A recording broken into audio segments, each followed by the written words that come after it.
Le lab de Trois-Mundi à Barcelone, un séjour dans les catacombes, les NDC ou encore les nouveaux horizons de Captain Train. Tom vous dit tout sur les nouvelles technologies dans le tourisme. Tout de suite, le zapping.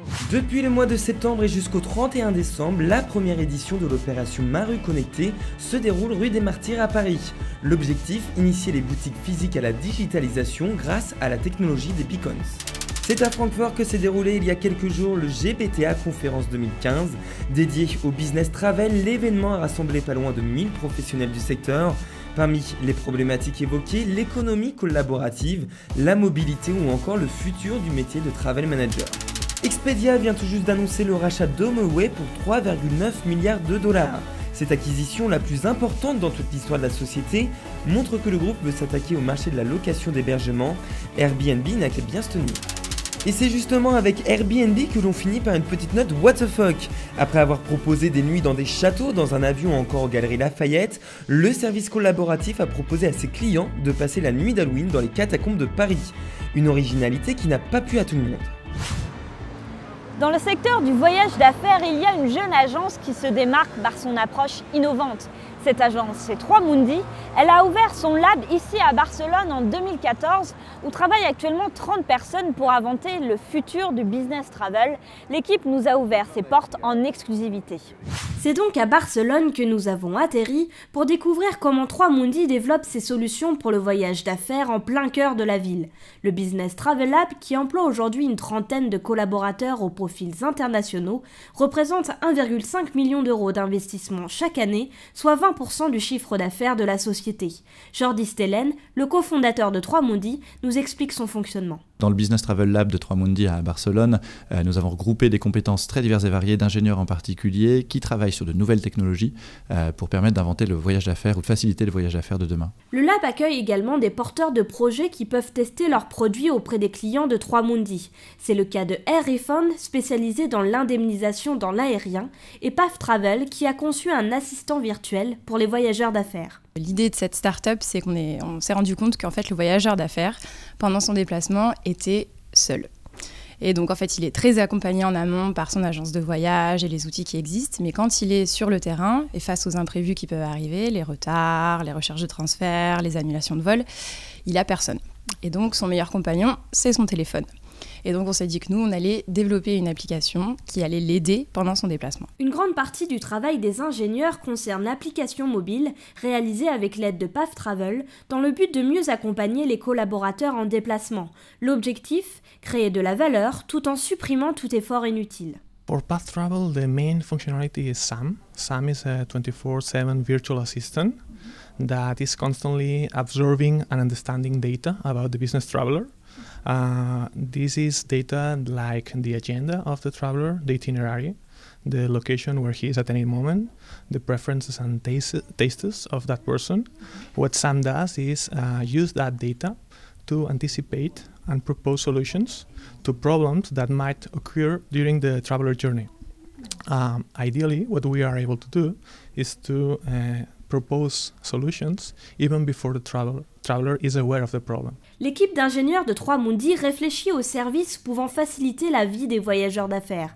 Pour cela, un gros travail est réalisé sur la collecte et l'analyse de la donnée. Donc une fois qu'on aura ces informations et toutes ces données de voyage et de voyageurs stockées, on va pouvoir créer de nouveaux services, des services de prédiction et de meilleure personnalisation du voyage. Typiquement, on va connaître ses goûts, on sait qu'il aime le chinois, on sait qu'il aime le sport, le foot, le baseball, et on va pouvoir lui faire des propositions pendant ses voyages. On va aussi pouvoir détecter des possibles désagréments. Typiquement, on va connaître sa situation de famille et on va pouvoir dire « Attention, ton prochain voyage, il est la veille de l'anniversaire de ta fille et c'est un vol qui arrive à 80% en retard. Donc attention, celui-là, change-le. » À l'écoute des nouveaux phénomènes qui touchent le business travel, comme le bleisure, Trois-Mundi va bientôt lancer un nouveau service qui relie business et loisirs. Jordi Stelen a bien voulu nous en dire plus sur ce projet. C'est en cours de prototypage et en l'occurrence, je suis un des early users au même titre que tout le comité de direction de 3Mundi. En fait, on voit une convergence du monde du business et du loisir. Le voyageur d'affaires, il est voyageur loisir pendant ses vacances et il cherche à avoir des points de confort qu'il ne retrouve plus par le durcissement de ses politiques voyage. À savoir, on ne voyage plus en classe affaires, on ne va plus dans les hôtels de luxe. Et néanmoins, le voyage est fatigant. On subit le jet lag pareil, on n'a pas de vie sociale. Donc le voyageur cherche des points de compensation. Et donc nous pensons chez 3Mundi qu'on peut lui offrir des moments de plaisir, des petits moments de bonheur. 3Mundi a d'autres projets en tête et compte bien se démarquer par son approche originale du marché, son équipe jeune et ses méthodes agiles. Une vraie émulation entre les membres de l'équipe qui s'amusent, qui découvrent comment travailler ensemble et qui du coup proposent de nouvelles, enfin sont plus créatifs en tout cas dans leur approche de nouvelles solutions. Des méthodes et une ambiance start-up dignes des géants californiens qui devraient lui garantir un succès toujours plus grand en France comme à l'international. En 2009, la start-up Captain Train s'est lancée avec une idée en tête, proposer d'acheter des billets train autrement, différemment que Voyage SNCF. Alors, elle a parcouru du chemin depuis avec des partenariats et des levées de fonds et ne compte pas s'arrêter là. Rencontre avec Jean-Daniel Guillot, cofondateur et président de Captain Train. Jean-Daniel Guillot, bonjour. Quel est le bilan de Captain Train ? Aujourd'hui, le bilan, c'est qu'on vend quasiment 2 millions de billets par an. On est une cinquantaine de personnes et on grandit assez vite avec des taux de croissance quasiment de 200% par an. Quelle est la part du nombre de billets vendus dans le cadre du loisir et dans le cadre du voyage d'affaires ? Alors ce qui est marrant en fait, c'est qu'on a créé ce projet avec un aspect assez loisir. En fait, on l'a créé un peu pour nous, donc pas pour des professionnels. Mais en fait, on s'est rendu compte que de nombreux professionnels utilisent la plateforme et ils l'ont utilisé dès le départ de Captain Train. Et aujourd'hui, ça représente quand même 40% de nos ventes. Donc 60% loisirs, 40% business. Alors du coup, vous venez de lancer une solution B2B. Quelles sont vos ambitions sur ce segment ? Et du coup, on a eu beaucoup de retours de nos clients business qui nous faisaient du feedback sur ce qu'ils aimeraient avoir, comment on pourrait mieux s'adapter, comment on pourrait mieux adapter notre produit à leur utilisation. Et du coup, l'idée de Captain Train for Business est venue assez rapidement, donc une solution qui est adaptée tout simplement aux entreprises et on a pris tout le spectre des entreprises.